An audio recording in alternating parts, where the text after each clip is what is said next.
Hi class, so welcome back. So now we will learn how to write a comment in Python. So writing a comment in C we had two methods. So this is comment style in C, or you can also use for a multi-line comment,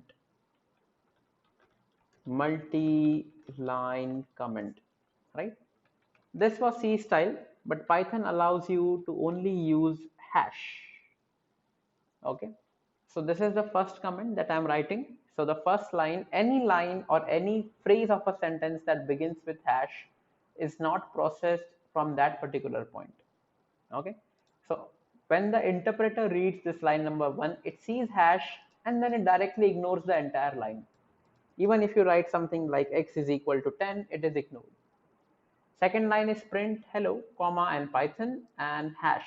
So the moment it encounters a hash, it directly ignores everything beyond the hash. Okay. So basically we can also write a print statement. In Python, we use hash for commenting the code.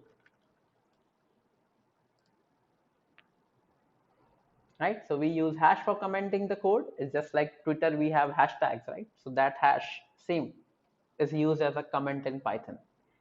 Right? So as I said in my earlier part of the video, I will cover only one concept in one video, right? So this video was just a short video to show an introduction to the comments in Python. That's it. Thank you.